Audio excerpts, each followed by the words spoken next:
Hello, Richard Dodson here from tactfulselfpromotion.com. What I want to talk to you a little about today is networking. Don't go away. We all need to learn how to network, but it doesn't have to be a labor. It doesn't have to be difficult, and that's what I want to kind of share with you today.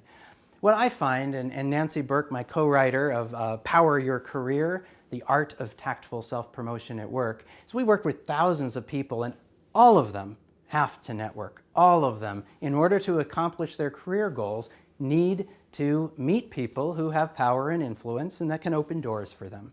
But there's lots of ways to do that, and it doesn't have to be salesy. And so that's the first point, is we need to reframe. For most people, when they wake up in the morning or they're looking for work or they're looking to, I got to reach out to someone I don't know, it feels like an intrusion. It feels like I'm pushing myself or pitching something. And really, you just want to go take a shower. It's like, I do not want to do that.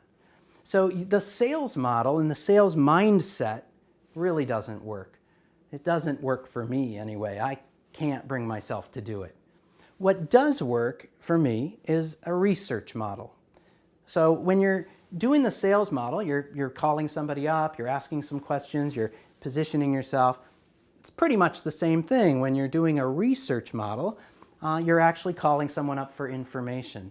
But I don't like to just do that. I like to do this value stacking, I call it, something that has multiple purposes. So here's the strategy, my favorite strategy for building relationships. And it's based on this idea of research. And most people can get their head around doing research and talking to people and learning from them. But if you really just develop a project, a research project, it could be an article that you're going to write even for your local association, professional association, or your organization for their own intranet. And you can approach people with that idea. And you can say, hey, I'm working on an article for X, and it doesn't have to be the Wall Street Journal. It just anything will work. I'm working on a white paper. I'm working on this piece. I would really value your input and your perspective. It would make a big difference, and it would help me really come up with some good content for helping our audience that we're trying to reach. Well, people will tend to respond to that. It's a sign of respect. It's a sign of value of them, that you care about what they're thinking, and they're often are going to respond to that kind of request.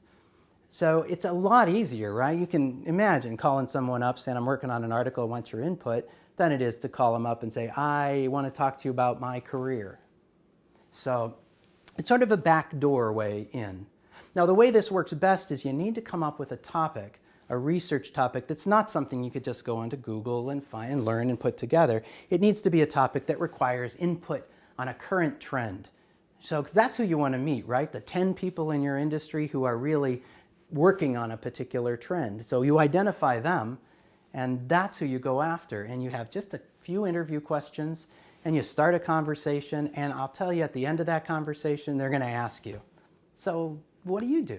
And you're going to have a chance to position yourself. Now, hopefully with the value proposition that you wrote after reading Power Your Career. So it works beautifully because it gives you a chance then to respond. It's a secondary conversation. You've already positioned yourself as somebody who's curious and interested in something that they're interested in. You've already had a conversation as peers about what's going on in your industry or your profession. You've already learned something from them and had an interaction. So they don't see you as anything other than a participant in their profession and their industry. And it gives you a chance to talk about what you're up to and what your goals are. If you're looking for work, you can actually say, well, right now I'm working on this project. I've always wanted to learn more about this, and this has given me a chance to really build my skills and knowledge and do something that I've been excited about. And I'm looking for this kind of opportunity. And then you're in a conversation with somebody who you already have a little bit of a relationship with. So it works beautifully in that context. The other thing that this gives you is collateral material. Well, one is it gives you opportunities to reconnect with this person, right? So here's an industry leader and you interviewed them. Well, now you write the article. You can send them a draft and say, what do you think? You can write them a note, say, I'd like to quote you. Is this quote okay? You can ask them to really look at the final draft and make sure it's okay. You can send them a copy when it's done. You can send them a link. So there's lots of ways to stay in touch with people, which is the other thing people really struggle with is, how do I follow up? This is a beautiful way to do it.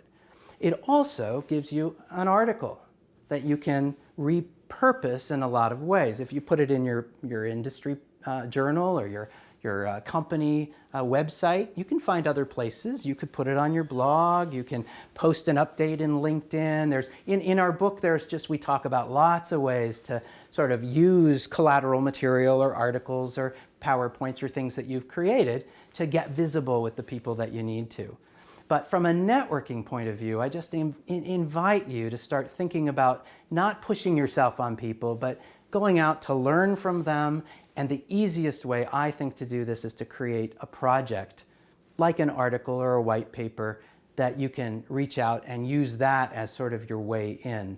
And you need to do it authentically. It needs to be real. You need to really want to write this article. You need to be excited about it.